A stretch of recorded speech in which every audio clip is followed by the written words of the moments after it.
ቦምብ መጣል ይጀምራሉ። ይህ ፕሬዝዳንት ትራምፕ ከጥቂት ሰዓታት በፊት በትሩዝ ሶሻል ገጻቸው ላይ ያሰፈሩት ቃል ነው። ዓለም አጣብቂኝ ውስጥ ባለችበት ሰዓት ከዋሽንግተንና ከቴህራን የሚወጡ መረጃዎች እርስ በርስ የሚጣረሱ ሆነዋል። ትራምፕ የኢራን 159 መርከቦች የባህር ግርጌ ላይ ተኝተዋል ሲሉ የድል አዋጅ እያወጁ ነው። ነገር ግን ከበስተጀርባ ሌላ አስደንጋጭ ክህደት ተፈጽሟል።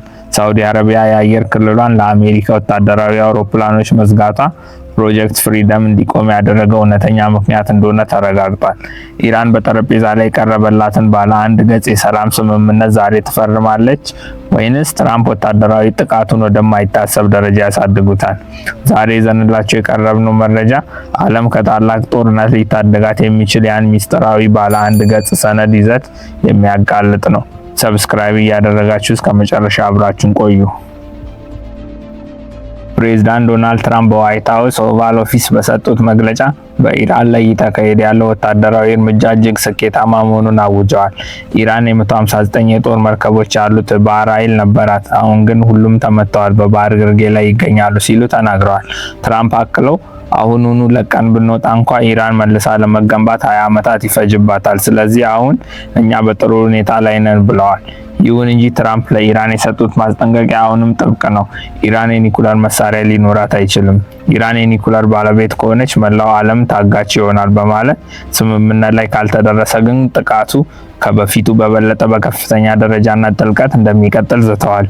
ትራምፕ ይህን ንግግር ያደረጉት አሜሪካና ኢራን ጦርነቱን በይፋ የሚያቆመው ባለ አንድ ገጽ ስምምነት ወይም ዋን ፔጅ ሜሞራንደም ላይ ለመድረስ በጣም ተቀራርበዋል በሚባልበት ወሳኝ ሰዓት ላይ ነው።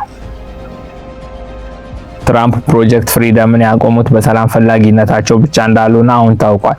እንደ ኤንቢሲ ዜና ዘገባ ሳዑዲ አረቢያ ለአሜሪካ ጦር አውሮፕላኖች የአየር ክልሏና በሪያድ አቅራቢያ የሚገኘውን የፕሪንስ ሱልጣን ወታደራዊ ካምፕ በድንገት ዘግታለች። የሳዑዲ መሪዎች ትራምፕ ፕሮጀክት ፍሪደምን ያለ ቅድመ ምክክር ማወጃቸው እንዳስቆጣቸው ተነግሯል። ይህ የሳዑዲ እምቢተኝነት አሜሪካን ለጊዜው ክንፏን እንድታጥፍ ያስገደዳት ሲሆን ለዲፕሎማሲውም ትልቅ በር ከፍቷል። በአሁኑ ሰዓት በፓኪስታን አደራዳሪነት የቀረበው ባለ አንድ ገጽ ስምምነት ጦርነቱን በይፋ ለማቆም ያለመ ነው። የስምምነቱ ዋና ነጥቦች ለ30 ቀናት የሚቆይ የድርድር ጊዜ፣ በዚህ ጊዜ ውስጥ የሆርሙዝ ሰርጥ ደህንነትና የታገዱ የኢራን ንብረቶች ጉዳይ ይወሰናል።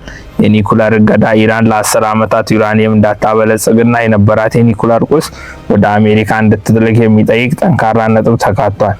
የማዕቀብ ማላላት፣ ኢራን ነጥቦችን ከተቀበለች አሜሪካ ማዕቀቦችን እንደምታነሳላት ቃል ገብታለች። ይሁን እንጂ የእስራኤል ጠቅላይ ሚኒስትር ቤንጃሚን ኔታንያሁ ይህ ድርድር በጥርጣሬ ነው የሚመለከቱት። ከፕሬዝዳንት ትራምፕ ጋር በየቀኑ እንነጋገራለን፣ እስራኤል ግን በማንኛውም ሰዓት ኢራንን ለመምታት ዝግጁ ናት በማለት ጦሩን በከፍተኛ ንቃት ላይ አቁመዋል። ውድ ተመልካቾቻችን፣ ዓለም በጦርነት አፋፍ ላይ ባለችበት በዚህ አደገኛ ሰዓት በየቀኑ ትክክለኛና ፈጣን መረጃ እንዲደርሱ አሁኑኑ ሰብስክራይብ በማድረግ እና የደውል ምልክቱን በመጫን የታይም ፕላስ ቤተሰብ ይሁኑ። አሜሪካ ያቀረበችው ባለ አንድ ገጽ የሰላም ሰነድ በኢራን ባለስልጣናት ዘንድ ትልቅ መከፋፈልን ፈጥሯል። የኢራን የውጭ ጉዳይ ሚኒስተር ቃል አቀባይ እስማኤል ባቃይ ሰነዱን በጥልቀት እየመረመርነው ነው ቢሉም አንዳንድ የፓርላማ አባላት ግን ሰነዱ የአሜሪካ የምኞት ዝርዝር እንጂ እውነታ አይደለም ሲሉ አጣጥለውታል። ይሁን እንጂ ፕሬዝዳንት ፔሽኪያን የሀገሪቱን መብት ባስጠበቀ መልኩ ለዲፕሎማሲያዊ መፍትሄ ዝግጁ መሆናቸውን መግለጻቸው በቴህራን ውስጥ ያሉ መካከለኛ አቋም ያላቸው መሪዎች ለስምምነት መስማማታቸውን ያሳያል። ይህ ስምምነት ከጸደቀ ለሚቀጥሉት 30 ቀናት በሆርሙዝ ሰርጥ ላይ የተኩስ አቁም ይደረጋል። ይህም የታገቱ 23,000 መርከበኞች ወደ ቤታቸው እንዲመለሱና የዓለም የነዳጅ ገበያ እንዲረጋጋ በር ይከፍታል። ነገር ግን ትራምፕ በግልጽ እንደተናገሩት ኢራን ዩራኒየሟን ወደ አሜሪካ ለመላክ ፈቃደኛ ካልሆነች ቦምብ መጣል ከመቼውም ጊዜ በላይ በከፋ ሁኔታ ይቀጥላል። በፍጥነት የሚለዋወጠውን የዓለም ፖለቲካ ፈጣንና ታማኒ መረጃ ለማግኘት ሰብስክራይብ ማድረጉ እንዳይረሳ። ትራምፕ ኢራን ስምምነቱን በጣም ትፈልጋለች ማለታቸውና የኢራን ባህር ኃይል መውደሙን መግለጻቸው ኢራን አሁን ያለችበትን ወታደራዊ ድካም ያሳያል። ሳውዲ አረቢያ ለአሜሪካ የአየር ክልሏን መዝጋቷ ደግሞ ትራምፕ ወደ ድርድር ጠረጴዛው እንዲመጡ ያስገደዳቸው ትልቁ ዲፕሎማሲያዊ ጫና ነው። አሁን ጥያቄው ኢራን የኒኩለር ቁሳቁሷን ለአሜሪካ አሳልፋ በመስጠት ሰላምን ትመርጣለች? ካልሆነም ትራምፕ ከፍተኛ ደረጃ ያሉትን ጥቃት ከሰሞኑን ይጀምራሉ። ዓለም በአንድ ገጽ ወረቀት ላይ በሰፈረች ፊርማና በታላቅ ጦርነት መካከል ቆማለች። ምን ታስባላችሁ? ሀሳባችሁን ኮሜንት ላይ ያስቀምጡልን።